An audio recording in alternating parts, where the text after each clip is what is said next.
ಇನ್ನು ವಿಶ್ವದ ದೊಡ್ಡಣ್ಣ ಅಮೆರಿಕ ಅಲ್ಲಿ ಹಿಮಪಾತವಾಗಿ 5 ಸಾವನ್ನಪ್ಪಿದ್ದಾರೆ ಎನ್ನುವಂತಹ ಮಾಹಿತಿ ಸಿಗ್ತಾ ಇದೆ.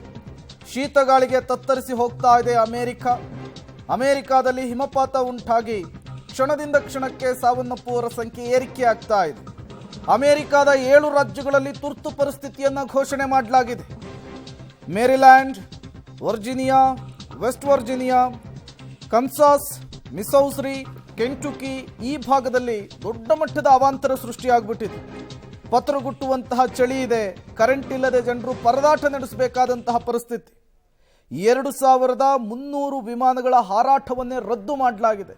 ಕಾರಣ ಸಂಪೂರ್ಣವಾಗಿ ಹಿಮಪಾತವಾಗ್ತಾ ಇರುವಂತಹದ್ದು, ಶೀತಗಾಳಿ ಇರುವಂಥದ್ದು. ಸದ್ಯಕ್ಕೆ ಅಮೆರಿಕದ ಹಲವು ಕಡೆಗಳಲ್ಲಿ ಪರಿಸ್ಥಿತಿ ಹೇಗಿದೆ ಅಂಥೇಳಿ 7 ರಾಜ್ಯಗಳಲ್ಲಿ ಇದೇ ರೀತಿಯ ಪರಿಸ್ಥಿತಿ ಇದೆ. ತುರ್ತು ಪರಿಸ್ಥಿತಿಯನ್ನು ಘೋಷಣೆ ಮಾಡಲಾಗಿದೆ. ಕುಡಿಯುವ ನೀರು ಸಿಗದೇನೂ ಅಲ್ಲಿಯ ಜನರು ಪರದಾಟ ನಡೆಸಬೇಕಾದಂತಹ ಪರಿಸ್ಥಿತಿ ಇರುವಂಥದ್ದು.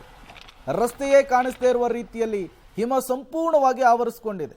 ಚಳಿಗಾಲದ ಸಂದರ್ಭದಲ್ಲಿ ಅಮೆರಿಕದ ಹಲವು ಕಡೆಗಳಲ್ಲಿ ಈ ರೀತಿಯ ಪರಿಸ್ಥಿತಿ ನಿರ್ಮಾಣವಾಗುತ್ತೆ.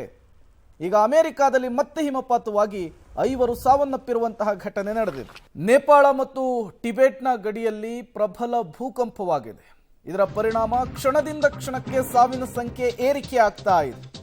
ಸಾವಿನ ಸಂಖ್ಯೆ ಈಗ 90ಕ್ಕೆ ಏರಿಕೆಯಾಗಿದೆ ಎನ್ನುವಂತಹ ಮಾಹಿತಿ ಸಿಗ್ತಾ ಇದೆ.